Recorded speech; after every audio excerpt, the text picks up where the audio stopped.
It's a beautiful Monday on Your View. Welcome to the show. I am Morayo Afolabi Brown. As always, I never do this alone. I have the ladies with me. Good morning, ladies. Good morning. Excellent morning, Obiajulu. How was your weekend? My weekend was good. I spent my Saturday in the kitchen. It was marathon cooking. So I got this, I made 3 different delicacies. I got some recipes from Miriam here. So I decided to try it to switch up my children's lunch. So I had to teach my help. Now this help I have is from Akwa Ibom. Since she came 2 months now, I've not entered my kitchen because she cooks good. So when I have somebody who cooks very good, I chill and eat. But then I needed to teach her some things for the children's lunch. Nice. And I did that all Saturday. I was exhausted. I left the kitchen like 10 p.m. That's nice. At least that's good. So you're eating all these other delicacies from Akwa Ibom. Yes, Kong and everything. Afang is amazing. The next one I'll plan for you guys. Okay. How are you doing, Mariam? I'm doing fine. I was doing some cooking as well. But my own is for a different thing. I'm trying to create a community of those that have gone through my lifestyle with ML. So when you lose the weight and you're now, you know, just living your daily lives, what do you eat and things like that. So I have like a whole bunch of recipes. So I'm trying some out and seeing how we can get like accessible, affordable ingredients instead and mixing that up. So when once I'm able to do that, I'll create that community of all those who've passed through the weight loss program, and then you guys will cook together. Yeah, you need to come up with a recipe book, because people have an issue with understanding. I mean, I love the things I cook. I love the things that I eat now. But people don't get how fun it is, how much fun it is to cook, to eat keto. So it's been nice to come up with. It was beautiful. So it's been nice to come up with a nice recipe book for people. It's been nice and sell. People will be excited. I like it. Anyway, how are you doing? I'm very good. Anything exciting this weekend? Yes, this weekend was very, very interesting. I had a very busy Saturday. There was the Smart Stewards Summit, and I was the host, and I was the panelist, and I was a moderator, and I learned a lot, as in the quality.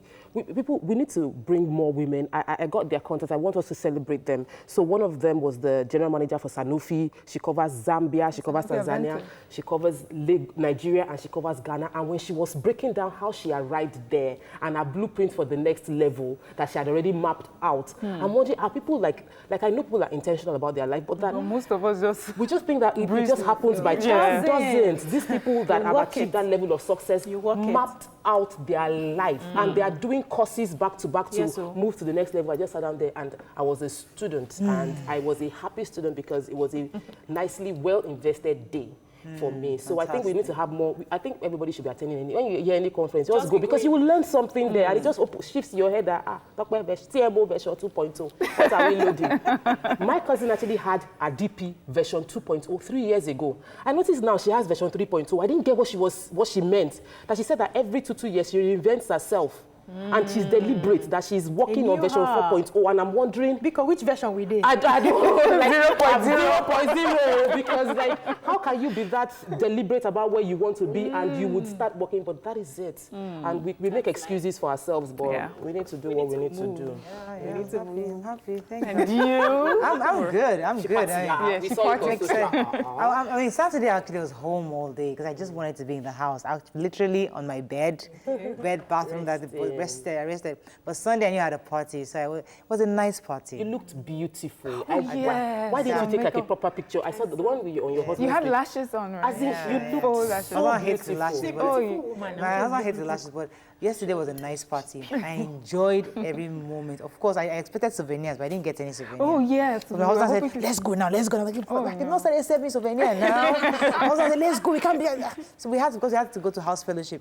Okay. We started at 6 o'clock, so my husband made sure we left at 5:30. I was like, oh man, let's wait a little bit. At least they should serve it. And there are always different over there. That kind of party, but it was fun. It was nice. But talking about reinventing yourself, I'm pretty excited about starting school in October. I think it's pretty exciting, and honestly, God has been so amazing. In this month of September, I can literally testify that He's opening doors for me, which is great. So I'm thankful about it, and I think it's going to be a good capacity. one. I didn't know I had the capacity, but people are throwing things at me, and I'm thinking, okay, instead of drowning, I got to swim. Yeah, so I'm trying to swim. So you're a shark. I got to swim. Go out there, baby. It's great. Let's go on a quick break. When we return, we'll breeze through the top stories in the paper. Stay with us. We'll be right back.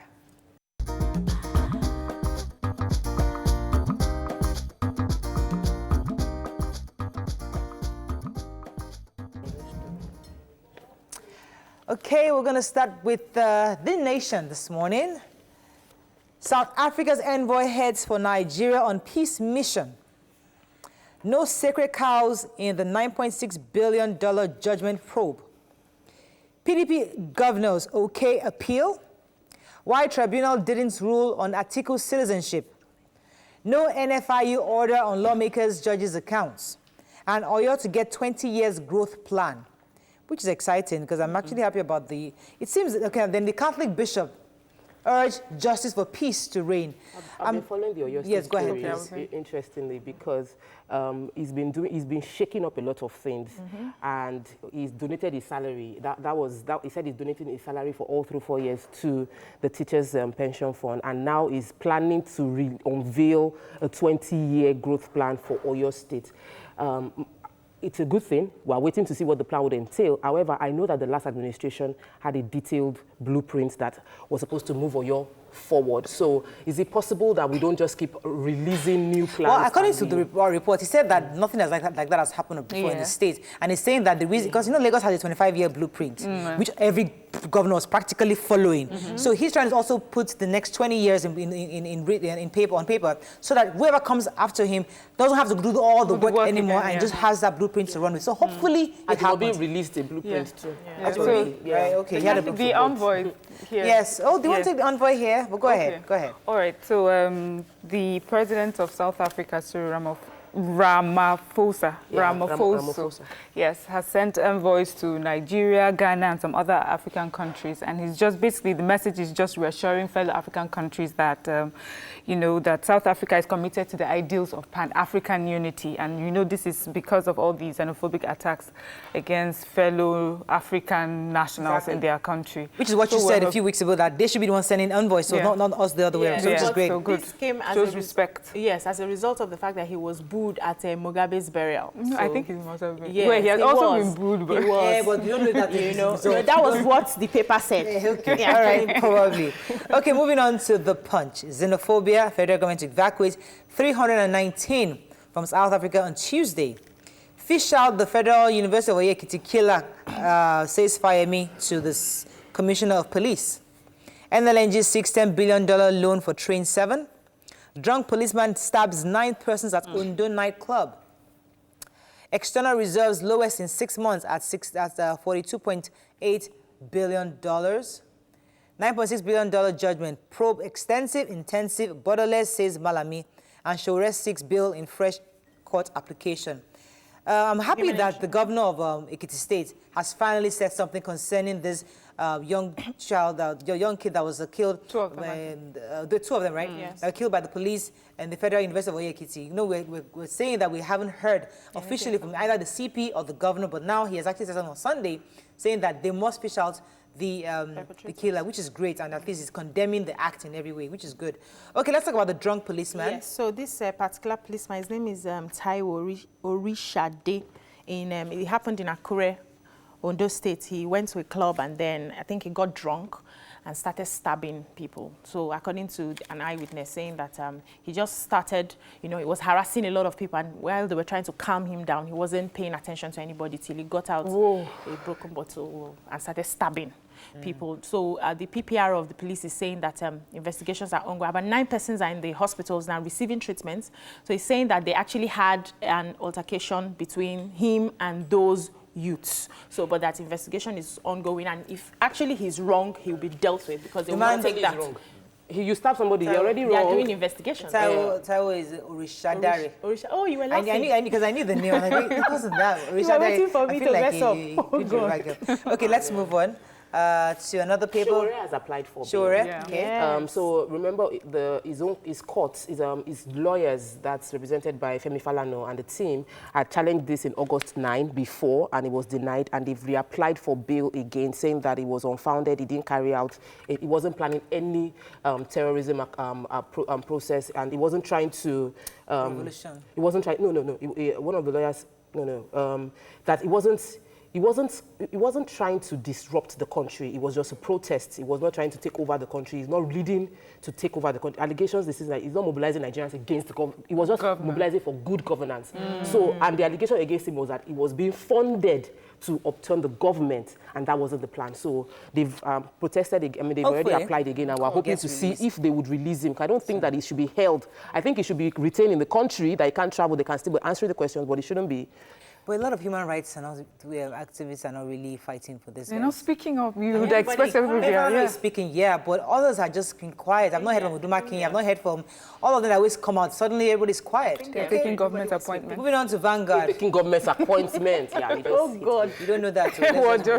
Vanguard. Ramaphosa sends envoy to Nigeria, 6 other countries. We talked about that already. Atiku versus Buhari. PDP governors back party's decision to approach Supreme Court. Nigeria failed my husband, says wife of murdered Ondo maths professor. Why Jonathan refused to sack 3 northern governors over Boko Haram, says Adoki. And Catholic bishops flay Buhari over ministerial appointments. This professor that was killed, you know, I was saying that because they did not ask for ransom, there's a possibility that there was a murder. And this is exactly what she's speculating, that no ransom was asked for. So she's actually thinking he was probably assassinated. But who has that story? Yeah, so it was at his burial, and she was, you know, people said that it was a very sad event, of course, seeing that it was a death. But she also said, my husband was embedded in relentless speaking of the truth at all times and acts fearlessly, and that Nigeria did not, you know, do what was right by him. Wow. And a lot of people came out too. They said there were prayers as well as curses, you know.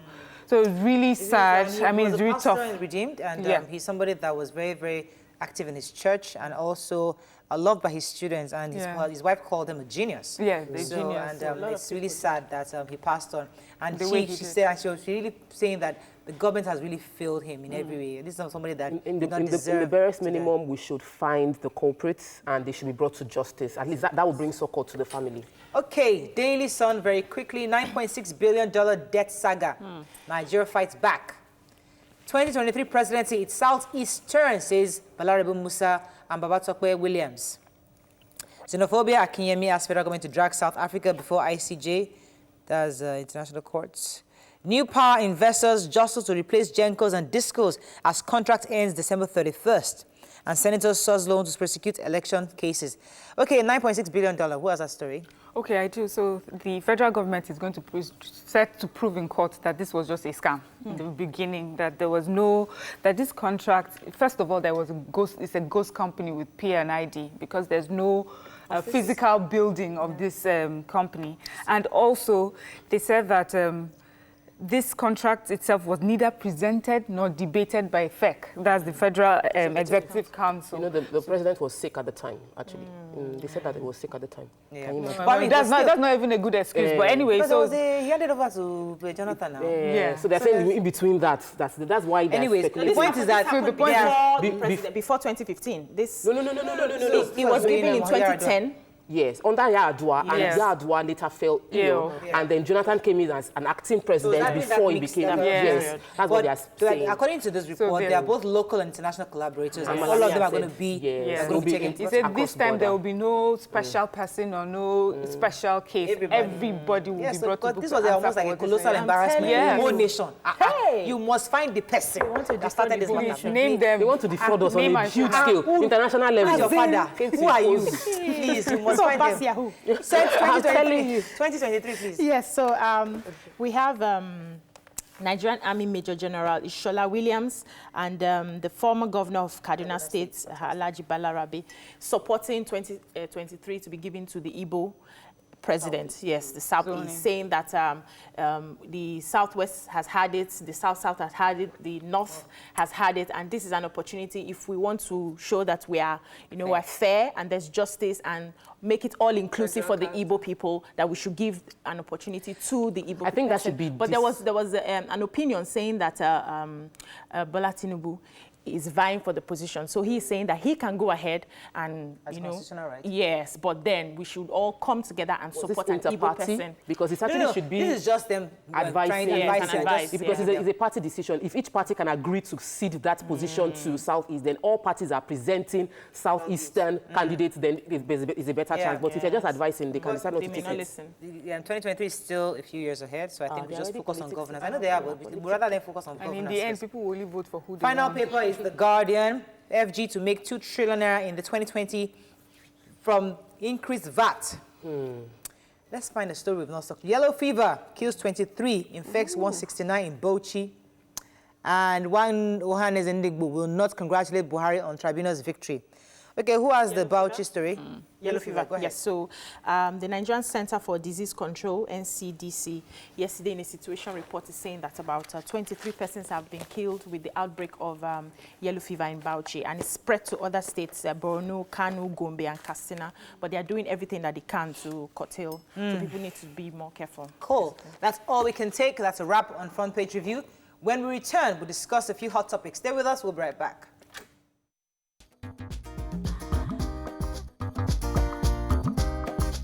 Stay tuned. Your View will be right back.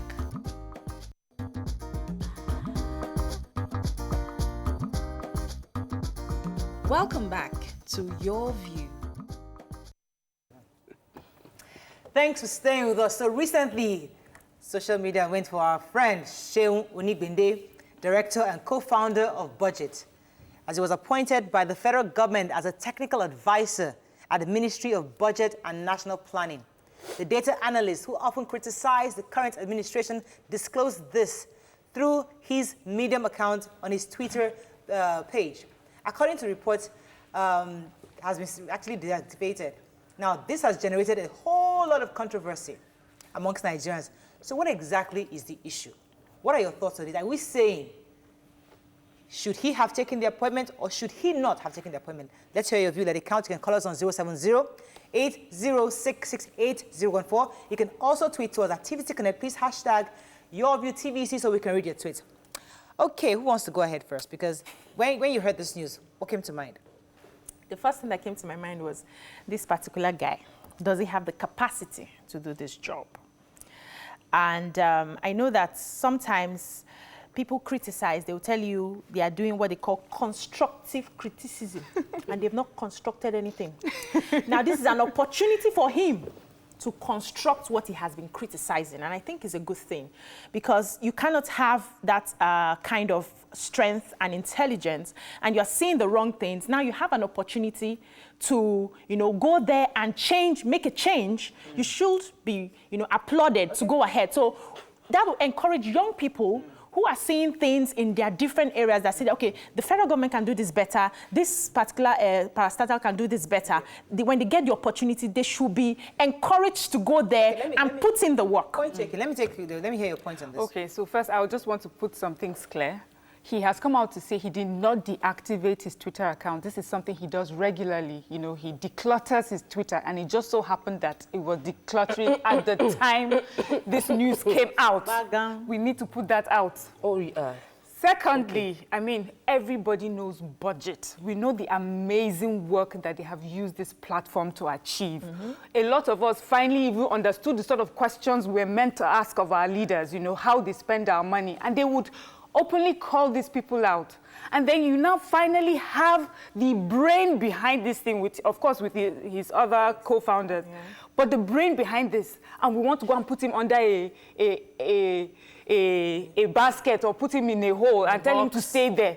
There was something Naomi Campbell said recently, she said, I'm a work in progress, but I will not be held hostage by my past. So people are bringing up tweets that he said where he was criticizing the government. That's what we're meant to do. And who better to come into the government and do work than the one who can point out the things that are not going wrong. Meanwhile, on his own personal capacity, is able to show you things how it should be done. This government is a wise government even. Okay, well, I'll come to you. Yes. I'll come to you, Tokwe, because we've seen when Reuben Abati, he was a critic of the government, and he became appointed. When he became appointed by the, I think, Jonathan administration, automatically people said, he's a sellout. He has gone to eat. And when he came back, people felt it was hard for him to recover that position. In fact, till now, he hasn't recovered the Reuben Abati we knew. When you say Reuben Abati, Patu told me, everybody shakes. But then everything just dwindled. Now, if you look at it on the flip also, Abike Dabiri, I'll come to you. Yeah. Abike Dabiri left, I think she was in NTA. Yeah, journalist. And then went to governance. And today she had a good track record. So it depends on how you look at it. But let me come to what are your thoughts on this? So I am all for changing your mind. Actually, people blame me all the time for being flexible. And I believe that it takes a lot of maturity to be able to admit that you've been wrong at some stage in your life. It's okay. However, when you have vehemently, consistently vehemently said that you will never serve with this government. You said it. So we cannot take you at your word again. So you now go there. I'm a student of politics. I love political play. I have studied the 48 laws of power, studied the law manipulation move. I know they are buying you and they are shushing you and you bought you allow it to be bought. I disagree. So Murayo, at what point would he be able to speak up against the government he's working in? We have spoken and interviewed many people that work in this administration that they have the heart of the people, but their hands are tied because they are a small fry in the big ocean. They are a small fish, so they can't change anything. So they can't change anything. So they will now say, I wished I was still outside where I can talk, but I'm already here. So their hands are tied, and I've spoken to many of them in power. If you are not the CNC, you cannot change the country. Okay, all right. He should have stood his gun. According to what he tweeted last year, he should have stood his ground and contribute to this country's growth through documents and policy change, which is what he's been doing. What position did this man get? He's supposed to be a technical advisor in the office for 6 months of the budget ministry. That is what he's there for. So please do not put him on the same pedestal as a minister for something or minister, all those juicy appointments. He's there to give advice. Okay, wait. He's there to give advice. So advice. Okay. Good morning. Are you there? Thanks for calling. Hello. Hello, I'm here. Good morning, Honorable Good Luck. Go ahead, please. Hello. You're live. Go ahead, please.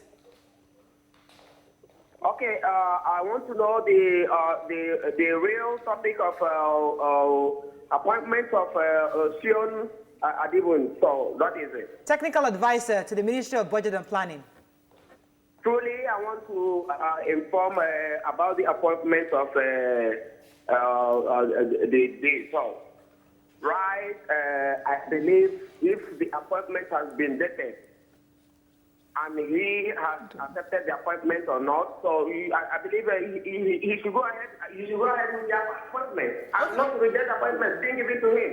All right, thank you. Okay, I was making a point. I was making a point. You already made your point. No, I was making a point before. So the thing is, he's supposed to be a technical advisor. And to answer your question, if he's giving advice and he's not taking, he still has the right to say, I have resigned because, yes. How many people have come to say No, you cannot. You're making assumptions for him. You should understand that Nigeria is bigger than a particular administration. It's not an administration problem. We have a Nigerian problem.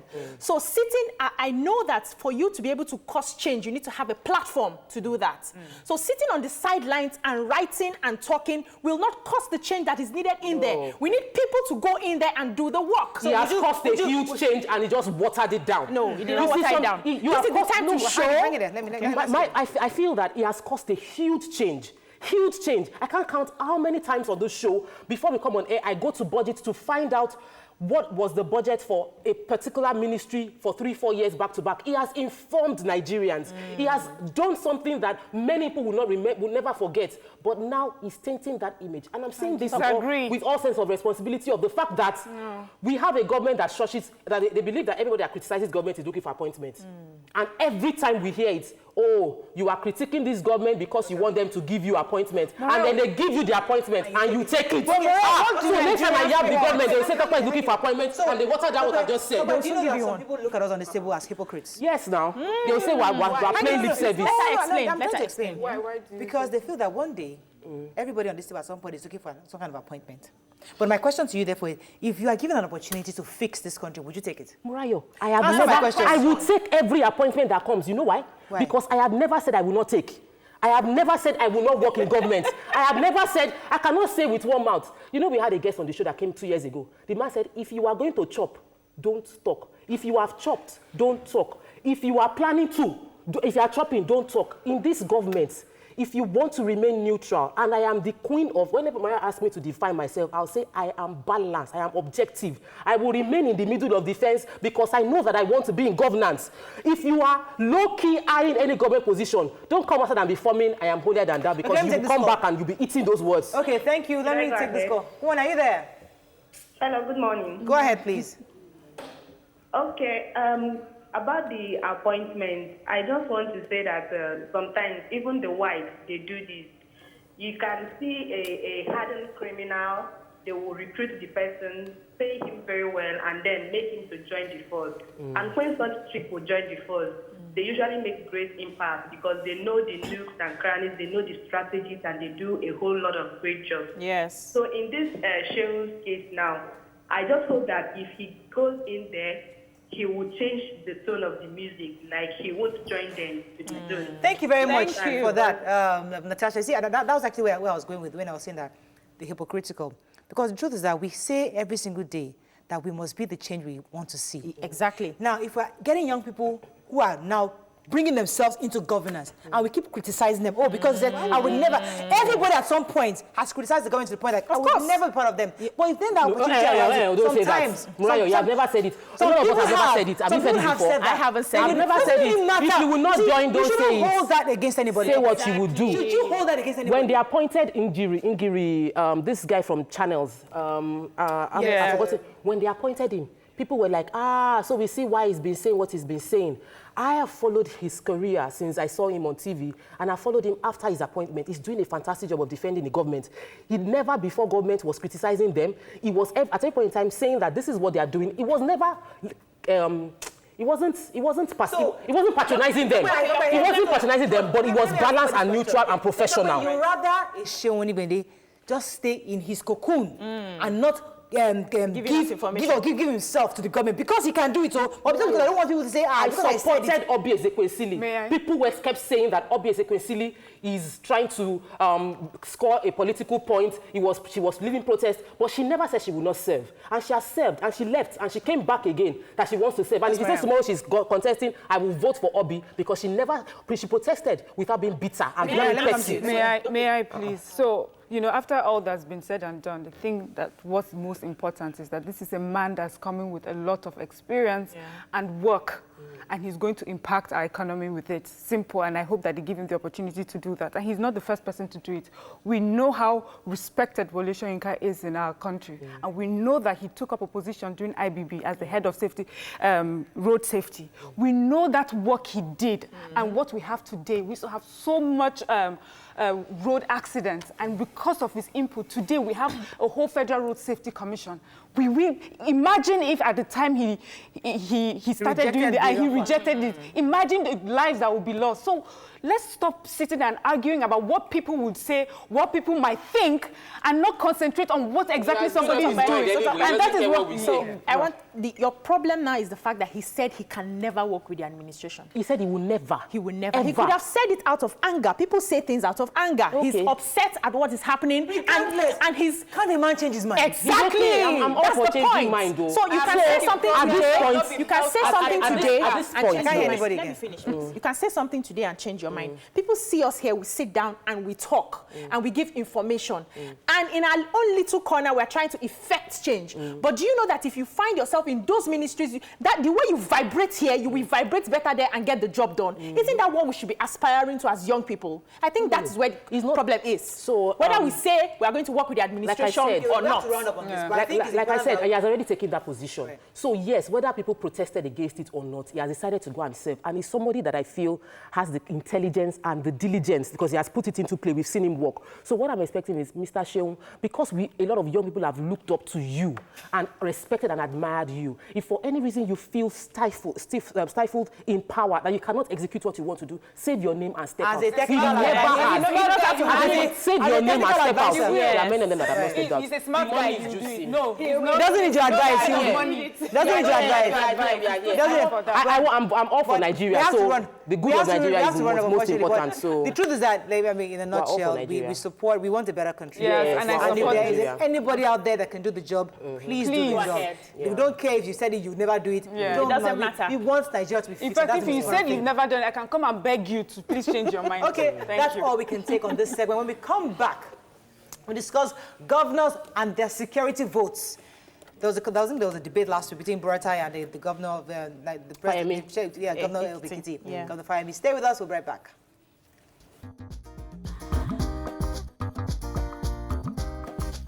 Stay tuned.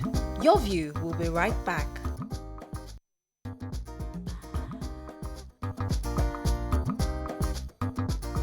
Welcome back to Your View. Thanks for staying with us. So there has been lots and lots of debate lately concerning the governors and their security votes. This means that the monthly allowance that is allocated to them for funding security services within the states. However, most people claim that such funds are being abused by the state government because the funds disbursed is not accountable to any agency. Joining us on the show is a principal lead, BudgiT. Gabriel Okeowo, welcome to the show, sir. Thank you very much. You can call us on 070-806-68014. You can also tweet to us at TVC Connect. Please hashtag YourViewTVC so we can read your tweets. Before we start talking about the issue of security vote, before you came on, we were talking about your colleague, Seun Onigbinde, who was recently appointed as technical advisor, and the backlash on Twitter, on social media, actually. What are your thoughts on this, and why do you think it was the right decision to take this appointment? Well, I wish I am in the position to speak for Seun or speak on this matter, but in my capacity right now, Seun is an entity, is an individual, and I represent the institution or the organization BudgiT. And as long as the appointments Seun has just gotten from the government, I'm not in the position to speak to that. However, I'm here to ensure that BudgiT remains objective in its work, and we continue to do what we are doing, irrespective of the individual. Yes, it is on record that Seun founded BudgiT, but as today, Seun is no longer part of the operation of BudgiT. He has resigned from BudgiT, and BudgiT is still running as an organization, and I'm representing that organization. Right. So you will still critique actions carried out by the budget and the budget department that is technically advising? Definitely. We're looking forward to that. Let's Definitely. Okay, because we'll still bring you back to talk about your new operations. For now, let's focus on this issue of security votes. Yeah. The chairman of the Nigerians Government Forum last week, I think, was at an event, and there was a back and forth between himself and the Chief of Army Staff, BudgiT. And BudgiT was saying that they don't have any agency that audits the security votes that come to the governors, that this money should have been actually redirected to be invested in the security services that are under his own defense. But the governor was saying, on the other hand, that actually they use that money, especially he was speaking for himself, that they use that money to help to equip this, the security operations within their states. What are your thoughts on this security votes? How can we ensure that this allocation is more effective to do that which was designed to do, which is to secure the lives and property of Nigerians? Okay, before we talk about the effectiveness of the security vote, maybe we should start from the constitutionality of it and the logical reasoning of it in the first place. So there has been a lot of research on the constitutionality of the security vote, and none has been found till now. So legally speaking, it is unfounded, right? It is unfounded. And when we now talk about logic, let's look at logic. Should a governor of a state, and governor in this regard are considered the chief security officer of the state, should they have a particular fund I marked for emergencies, such as what they claim they use the fund for when such need arises? Maybe yes, logically, but the question is, how is this being done, right? And I would draw on a research that Transparency International did recently on this same subject. And it was discovered that annually, averagely, about 241 billion, right, goes into security votes allocation annually. Since it's not disclosed, how do we verify it? It is embedded in, you can find it in some state budgets, you'll find it under ministries, you find it under agencies, Hidden you'll find in plain sight. just lump sum of money for that purpose, right? When you put that together annually, it amounts to over 240 billion. Now, if you look at 240 billion, compare that to a police budget. That's like more than 70% of annual police budget. That's more than the budget that goes into the army. That's more than the budget of Navy and Air Force put together, right? So if, and when we look at these security agencies, those are institutionally recognized agencies of government that have the primary responsibility of securing the nation. So ordinarily, more funds should go into them, right? If states or governors are not going to have like a buffer or IMAC fund, it should not be such that it's even higher than what goes into those that have the primary So to happen, this illegality you talked about now, you know, the history, people had to go back to history. When did security votes start? And they found out that it started during the Babangida administration. And they had to have, it was a military administration. They had to have that security vote as a way of protecting them from coups that will likely happen again.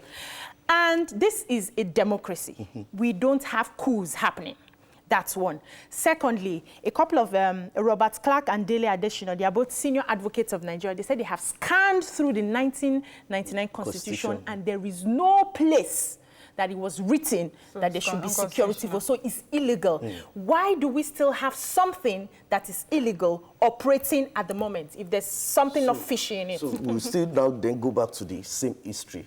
When we came into this democratic governance, who were the first set of personality or individuals that championed this cause? They were still former military persons, but the only difference is they are now wearing agbada.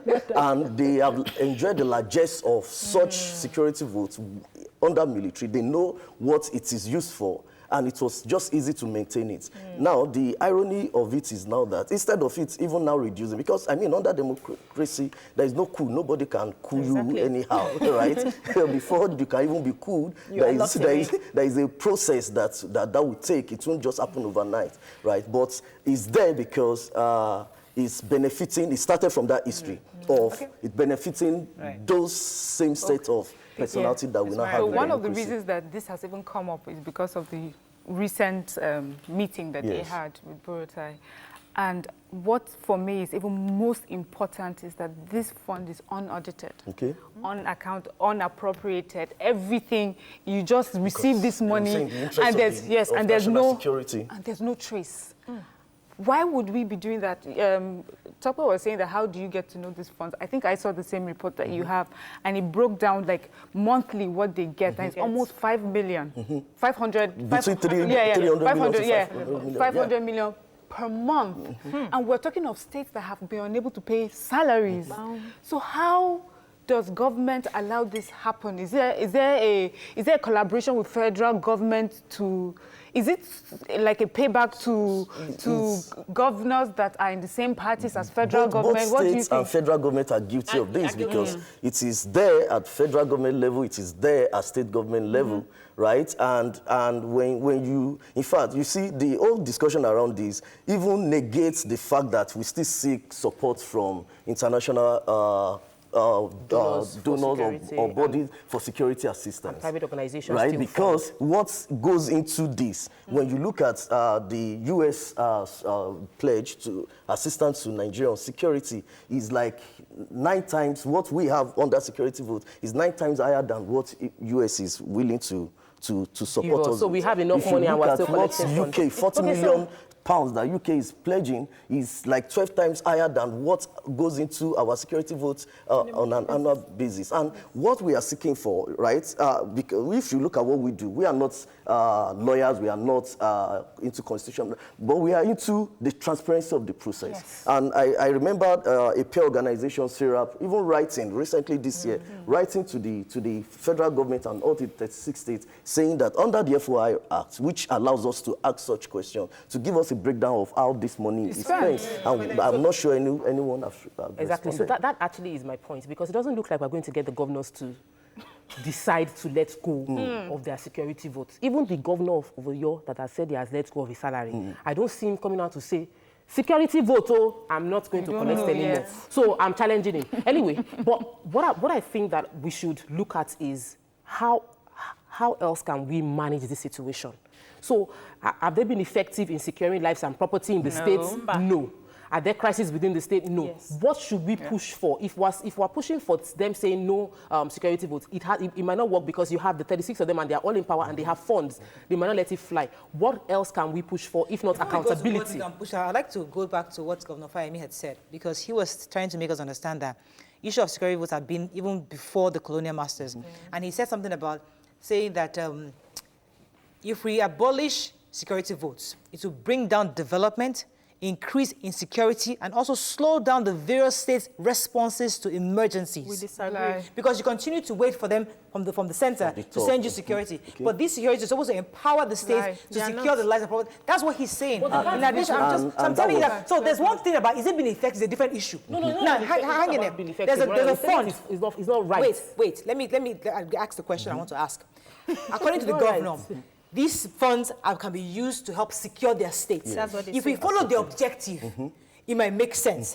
But the issue is not that the fact that it's been allocated. The issue is that we cannot audit if it's being used for, it's been asked to be used for. Is that the issue? And that was why I also brought in logic into it.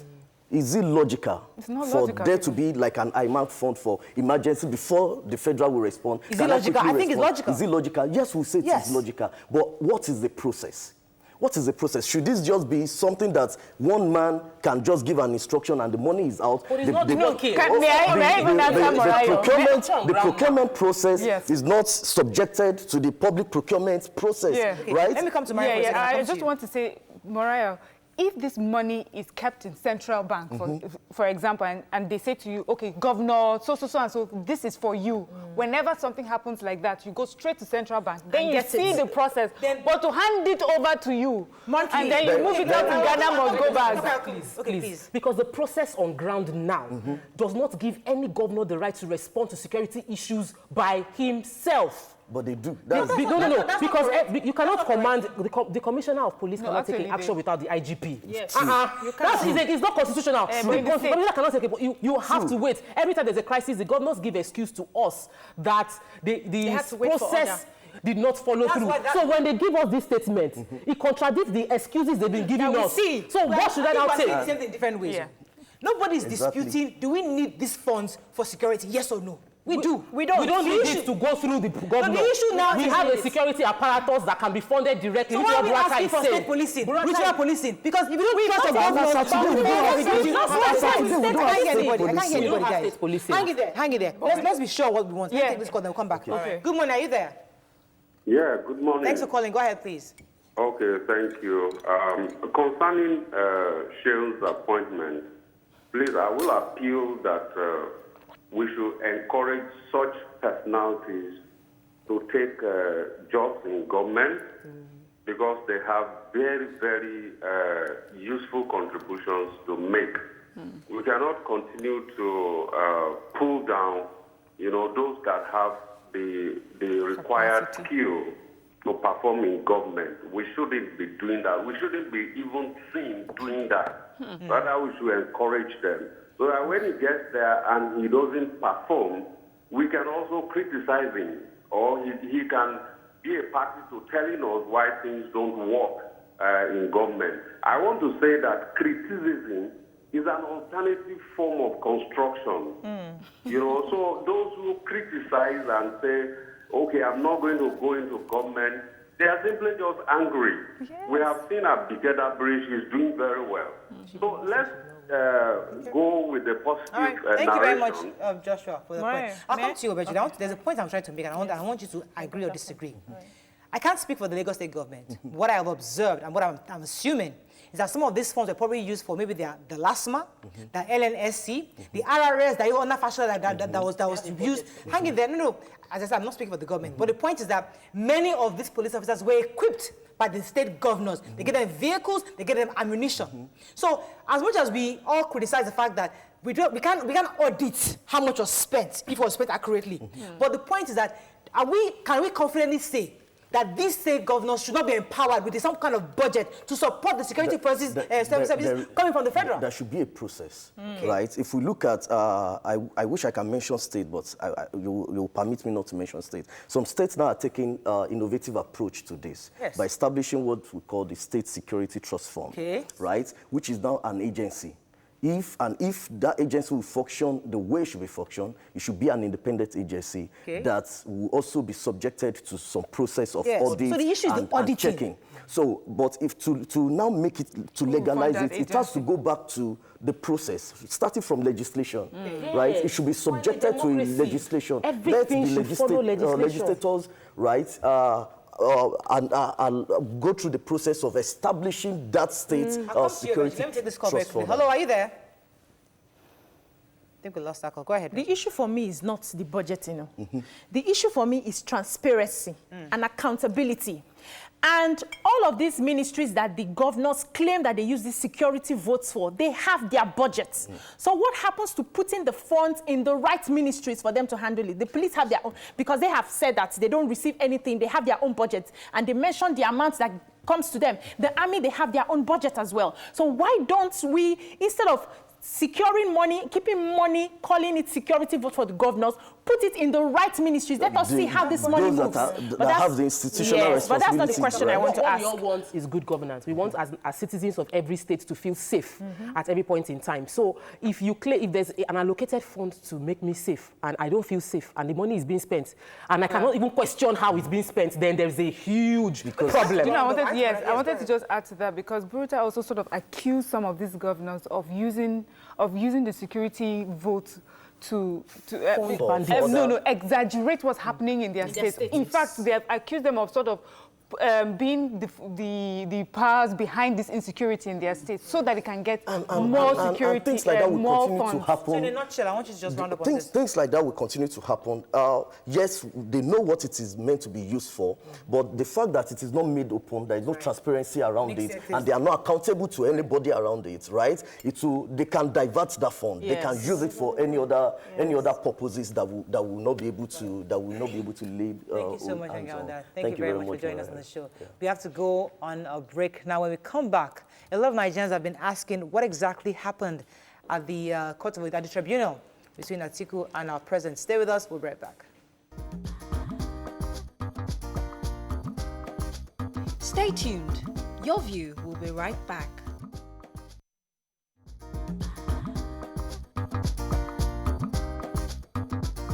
Welcome back to Your View.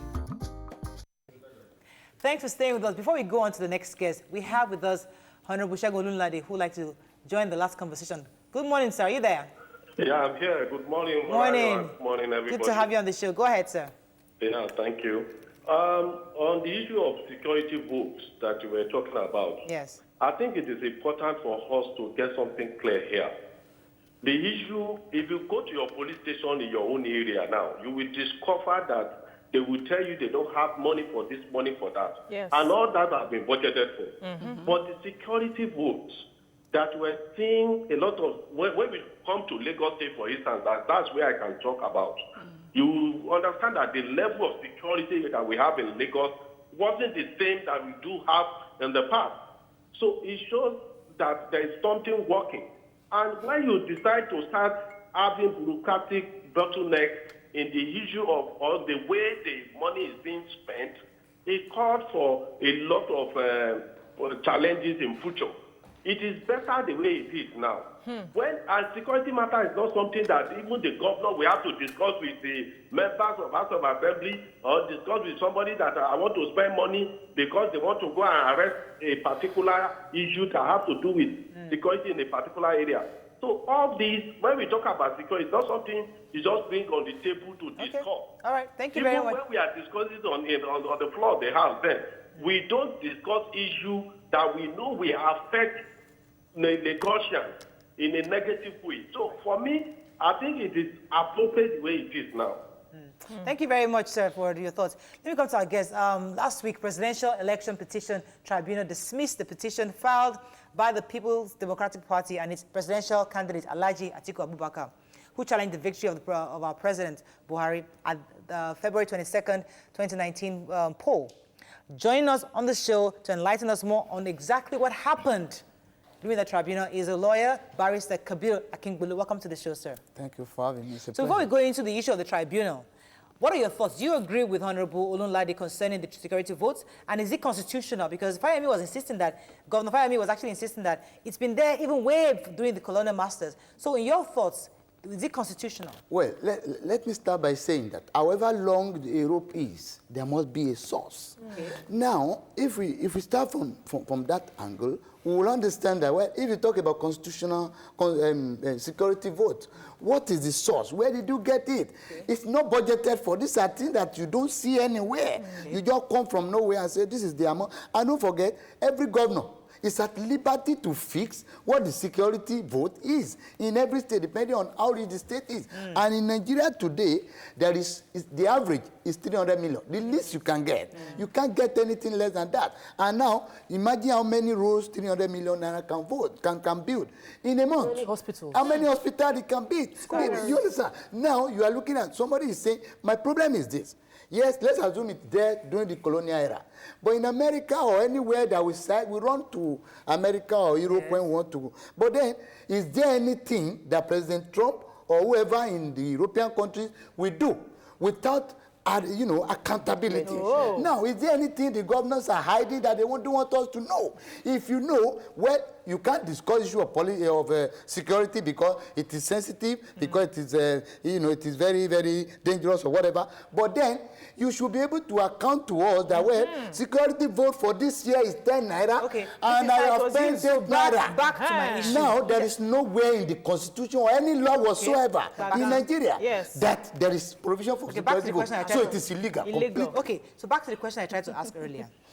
Okay, fine. It doesn't have any constitutional backing. No. Yes. Now, do we agree or do we think that the governors are entitled to some type of security vote to give them that ability to empower them to protect their citizens better? No, we cannot make it legal except the present framework. Nigeria governance framework is redefined. Because now we have the IG who controls the police. Right. We have the chief of army staff who controls the army. Is there any governor that has his own police? Is there any governor that has his own vigilante or whatever who is constitutionally recognized? So if the answers to these questions are no, then it's highly preposterous to commonsensical reasoning for anybody to now say, I can pick money, I can spend it anyhow. And again, when SCPC, EFCC or whoever is, or police, when they want to investigate the account of the state, they don't touch it. So, which means you are at liberty. Yes, exactly. It's just a dash to them. To me, I don't think it is proper. I don't think it's even legal. And even it's a disservice to the people. I know Governor Fayemi is a fantastic gentleman, but I think he is talking like that because he's the chairman of the Governors Forum. And again, don't forget, the problem we have in this country will remain for a long time probably because in the National Assembly, we have no less than about 40 past governors who are there. So if the law is changed, it will haunt them. Right. Some of them are 30 past. Okay. And you can see these are the things. Point taken. Now let's go to the issue of very taken. Let's go to the issue of the tribunal because issues came up on what happened that the judgment went in favor of President Buhari. I think the courts threw out the fact that Atiku was from Cameroon. They felt it was a non-issue. They also felt that Atiku was unable to prove beyond a reasonable doubt all the allegations he claimed. Could you just tell us in bullet points what exactly happened and how did it come about, that ruling?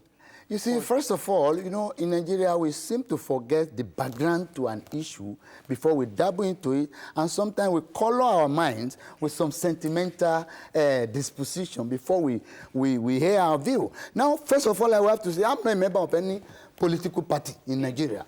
Now, the tribunal, we must ask the question, is there a petition in the first place? Election petition is a sui generis kind of proceeding that is in a class of its own. It has rules and regulations. Okay. And those regulations, you can't meet them halfway. It is by complete measure. If you meet it that way, in fact, the petition may not see the light of day. It may be struck out in limine at the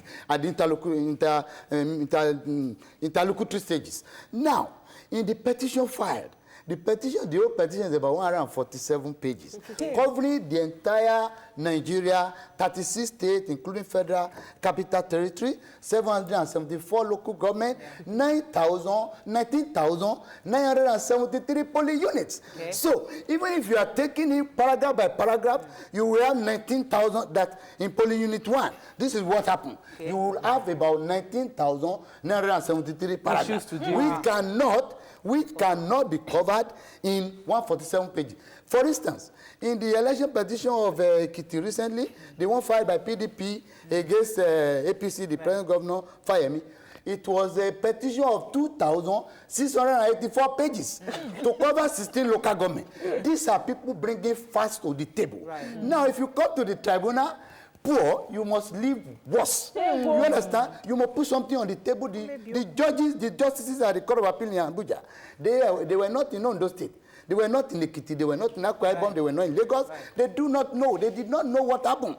But they will have to judge based on what is before them. Okay. And again, first of all, before we go into the merits, there are a lot of problems with our laws in respect of election issues. In 1983, people praised Awu for not going to election tribunal, but he said, it's not that he didn't want to go. It's not that he was satisfied with the election or the outcome. He said, the time limited for me to file an iron cast case is not enough for it. He said, the time limited to file a petition is not enough for me to file an iron cast case. Okay, so are you saying that? Now it was 30 days then. Okay. Now it's 21 days. Okay. Now you are covering, and the local governments are more. The population then is less than how many million? Now we are about 200 million. So it was sorted from the start. Yeah, from the start. Now the petition filed by PDP. Now they said the man is not a Cameroon. They say it's not an issue. Now you are saying that the issue of certificate. Well, fine. You cannot. The one Meadua has come. They said the name Mohammed and Muhammadu.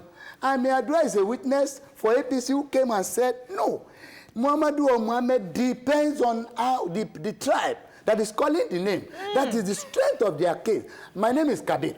My mom in the village will call me Kabiru. You understand me? But people to make it look cosmopolitan, they say Kabir. You understand? Now, do you now make this an issue, Muhammadu or Muhammad? And somebody from Cambridge, what's the name of this university school he attended abroad? They came, they gave evidence. Then in Nigeria, they have come and said, this is it. And the law is, if any who are led must prove. If you say somebody is a thief, you must first of all say that I caught him with goat. Now it is for him to now go for, once you have said that, it's for him to now go and say, the goat you saw with me was my wife's goat. Okay. Now, the man said, you said he is not a graduate or he doesn't have a certificate, he has presented one. Okay, fine. So, you have not gone for I don't want the burden of proof. So I don't want to on them, and they have not discharged. Yes, and so they couldn't, and you're saying that right from time, the time frame for them to organize themselves to prove that is not enough. Yes, and again, in our law, in the case of December against Obasanjo in 2007, Justice Patacholo of blessed memory said he equated the election of 2007 under Obasanjo to the gory sight of the ghost of Macbeth. Some of us who have read Macbeth Shakespeare, when that ghost appeared, the way blood was covering his face, he equated that election of 2007 to that gory sight. But then he said, it is an equivalent task for you to prove an election petition and win. And he said, should we just scrap? No, with this major issue now, how come state governors have been able to prove otherwise? We've had cases where a state governor has challenged it and they were able to win. Hold on 1 second, sir. Yakub has been holding for a while. Yakub, are you still there? I'm all right, yeah. Sorry for keeping you for so long. Go ahead, please. No problem. Good morning to you. Good morning. Thank you very much. Murayo, there's something baffling in this thing about some of our topics. Number one is that security force issue. The lawyer in the studio says that this thing is illegal. And then we all Nigerians know that this is illegal thing. And then why do we allow our governor to collect this money? And then in this country we have civil society organizations. One of them is the Serap. And then Serap knows that this thing is unconstitutional, although they are pushing for it. But the question we need to ask is this: how do we put stop to this? That is the first question. But if you go to various police stations, especially here in Lagos and some states, you will find out that the infrastructure there, it is not what to look like. Now, the government has set the security force. I can tell you this. Some of our governors today, they fight to be a governor of various states because of that money. Because this is the money that comes to them unaccounted for. And then when they get 30 million naira monthly, monthly 30 million naira. And then when thank you very much, Jacob. I have to run. You see, I really don't want to go back to this security position. But let's answer the question. How come some states have been able to, at least we have precedents of states that have been able to prove that the election was faulty and they had the verdict was in their favor. So what can we do when the is difficult? Those ones that you said, you know, in 2007, we have the decree, the transitional decree of 1999, under which you have election petition. Then later, a law was made in 2006 that the Electoral Act. Then you can go on and on. Don't forget, under those laws, the rules does not specify the number of days you can prosecute your petition. Under the old one, Fayemi's petition was prosecuted for 3 years, 5 months. Arebeshola's petition was prosecuted for 3 years, 6 months. Oshomale's petition was prosecuted for 20 months. Mimiko's petition was prosecuted for 23 months before they could win. So you have time. Yes. Now, under the present dispensation, the electoral was amended in 2010. The rules, the practice direction, which is the rule, was there amended. You have 10 days to prove your case. How many witnesses can you call in 10 days? Let's assume. And in the case of... I have to go on a break. I have to go on a break. Please, just drop the... When we come back, we'll continue on this issue of 10 days to prepare your case. Stay with us. We'll be right back. Stay tuned. Your View will be right back. Stay tuned. Your View will be right back. Thanks for staying with us. So before the break, you're talking about the fact that they only have 21 days to build a case. Yes. And that was due to a new constitutional review. Do you think this review was deliberate? The electoral, we can't say it's deliberate. They are trying to see that, well, instead of using a lot of years to prosecute this petition, we should delimit. But that delimitation has more or less shut out the litigants. Because one, in the case of Buhari and Obasanjo, as I said earlier, the Supreme Court Patriarchal said you need not less than 2,500 witnesses before you can win an election petition. Yeah. Then this number of witnesses, can you call them within 10 days or 15 or 14 days? It's not possible. So it's like the law gives you something by the right hand and collects it back from the left. For me, I'm thinking former Vice President Atiku is part of this system. With all the sons that were using, did they know all this information before deciding to go to tribunal? You see, the issue is they know. You know, a lawyer can only advise. The decision belongs to the client. If you say, oh, you don't have a good case, say, let us try. And let me tell you, there are four, no, not really. There are 4 reasons. Let me tell you. As a political lawyer, I know there are 4 reasons why people buy petition. Those who will say, because I cannot do it, I will make it difficult for you. The majority of politicians file election petition because they want to use it to keep their followers. By the time they are in court for 10 months or 1 year, you can no longer be welcome in the other camp. So they keep you, another election is already coming. So they will keep on fighting because we'll get it tomorrow, we'll get it tomorrow. So really they keep on supporting you. It's not really about the body. No. The election petition that succeeds, I can tell you, is less than 3% in the entire population. So, sir, now that he has taken the case to the Supreme Court, any hope for him? Well, the Supreme Court, we have to look at the records. If there is lacuna, the Supreme Court can overturn the judgment. Don't forget that the star witness, the evidence was struck out because it was giving evidence in respect of the entire country. And you cannot be in 2 places at the same time. He said it was at the control room. So if you are at the control room, how come you know what happened in Ekiti? In the petition, the entire allegation of all the things that happened in Ekiti is in 7 lines. The entire allegation of what happened in Ondo is in 6 lines. How do you begin to... It is, I don't think anything can come out of this. You need witnesses to speak to the allegation you have made. If you say the snide ballot box in so place, you may bring somebody. Now, this is part of the problem with our law. Our law will now say, this is a video, but somebody must link it with your case. That the judges cannot do a cluster justice at the recess of their chambers. That they can't watch the video, that they cannot look at the document except you speak to it. If the document has been tendered, the best evidence, documentary evidence, speaks for itself. But now they say witness should be recounting it. So with this one, there's no way we can have a chance from the beginning. I don't think so. With the petition they presented, is watery. The petition is very watery.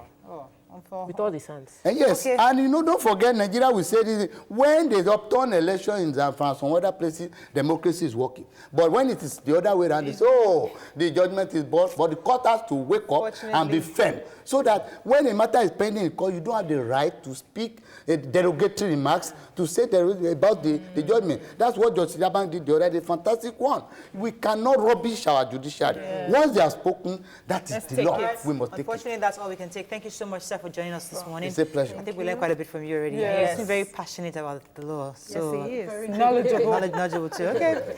Okay, that's all we can take on the show today. See you again tomorrow. Have a fabulous day. Bye-bye.